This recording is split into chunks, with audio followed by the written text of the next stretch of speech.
Allahabad high court में बरेली बवाल मामले पर भी सुनवाई होनी है। मौलाना तौकीर रजा पर सुनवाई होगी।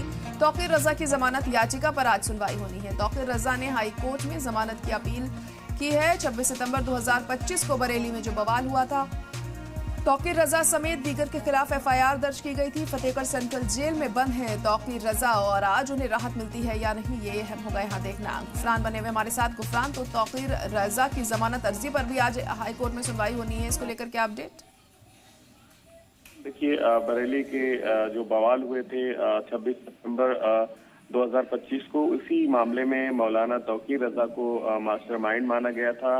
उनके खिलाफ कई अलग अलग धाराओं में तोड़फोड़, मारपीट और बवाल, उपद्रव, आगजनी, ये तमाम ऐसी धाराएं हैं जिनके तहत उनके खिलाफ एफआईआर दर्ज हुई थी, उनकी गिरफ्तारी हुई थी, उनको जेल जाना पड़ा। मौजूदा समय में वो फतेहगढ़ की जो जेल है वहां पर बंद है। निचली अदालत में उन्होंने जमानत की मांग के लिए अर्जी दाखिल की थी, लेकिन उनके अपराध को गंभीर माना और निचली अदालत ने उनको राहत नहीं दी थी, जिसके बाद अब वो हाईकोर्ट पहुंचे हैं।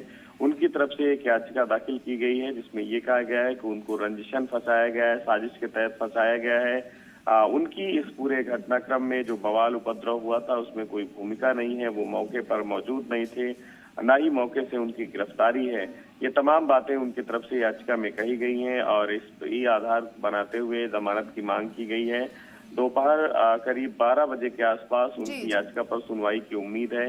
देखना होगा कि जब सुनवाई शुरू होती है तब इस पूरे मामले को लेकर के कोर्ट क्या कुछ आदेश पारित करता है। चलिए, ठीक है, बहुत शुक्रिया गुफरान सारी जानकारी के लिए।